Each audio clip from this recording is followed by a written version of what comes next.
एक छोटे से गांव में पहाड़ियों के बीच एक गरीब लड़का रहता था। उसका नाम था आरव। आरव के माता पिता नहीं थे। गांव के किनारे एक टूटी फूटी झोपड़ी में वह रहता था। उसकी पूरी दुनिया सिर्फ उसका कुत्ता था, मोती। मोती कोई खास नस्ल का नहीं था। पतला सा भूरा रंग और एक कान हमेशा झुका रहता था। लेकिन आरव के लिए मोती ही उसका परिवार था।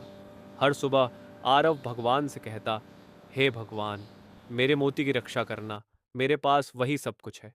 मोती अपनी पूंछ हिलाता जैसे सब समझता हो। तूफान की रात एक शाम आसमान में काले बादल छा गए। तेज बारिश और गरज के साथ भयानक तूफान आ गया। आरव और मोती जंगल से लकड़ियां लेकर लौट रहे थे।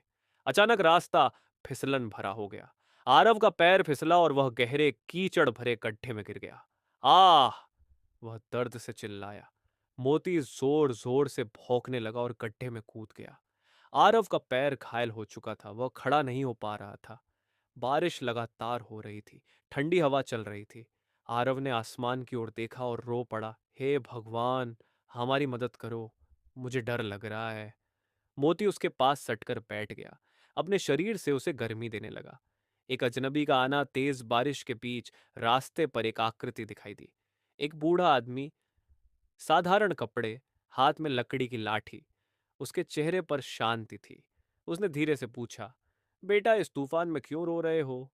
आरव बोला, मेरा पैर चोटिल है, मैं चल नहीं सकता। मेरा कुत्ता मुझे छोड़ नहीं रहा। कृपया हमारी मदद कीजिए। बूढ़ा मुस्कुराया। जहां प्रेम होता है वहां सहायता अवश्य पहुंचती है। मोती ने एक बार भौंका, लेकिन डर से नहीं, विश्वास से। चमत्कार, बूढ़े ने आरव के घायल पैर पर हाथ रखा।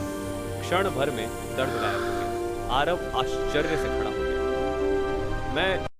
मैं चल सकता हूं। बारिश रुक गई। तूफान शांत हो गया, जैसे कभी था ही नहीं। आरव ने पूछा, बाबा, आप कौन हैं? बूढ़े ने प्रेम से कहा, मैं वही हूं जिसे तुम हर दिन याद करते हो। और अगले ही पल वह प्रकाश की तरह अदृश्य हो गया। सच्चाई का एहसास, आरव घुटनों के बल बैठ गया। भगवान! मोती खुशी से भौंकने लगा। उसकी पूंछ जोर जोर से हिल रही थी। उस दिन आरव समझ गया, भगवान हमेशा मंदिरों में नहीं मिलते। कभी वे अजनबी बनकर आते हैं और कभी एक वफादार कुत्ते के रूप में। समय बीत गया। आरव बड़ा हो गया। मोती बूढ़ा हो गया। उसकी चाल धीमी हो गई, आंखें कमजोर हो गई। एक ठंडी रात मोती ने खाना छोड़ दिया। वह चुपचाप आरव के पास लेट गया। आरव रोते हुए बोला, हे भगवान, इसे मुझसे मत छीनो। मोती ने आखिरी बार पूंछ हिलाई, आरव के चेहरे को चाटा और हमेशा के लिए सो गया। भगवान का संदेश। उस रात आरव ने सपना देखा। वही बूढ़ा व्यक्ति प्रकाश में खड़ा था। उसके पास मोती था, स्वस्थ, खुश और जवान। बूढ़े ने कहा, वह सिर्फ कुत्ता नहीं था, वह मेरी कृपा था, तुम्हें प्रेम, निष्ठा और विश्वास सिखाने के लिए। आरव की आंखें खुली। आंसू थे, लेकिन मन में शांति भी। अंतिम संदेश। उस दिन के बाद आरव ने बेसहारा लोगों और जानवरों की सेवा की। वह कभी अकेला महसूस नहीं करता था, क्योंकि वह जान चुका था, भगवान कई रूपों में हमारे साथ चलते हैं। कभी चार पैरों और हिलती पूंछ के साथ भी। और प्रेम ही सबसे सच्ची प्रार्थना है।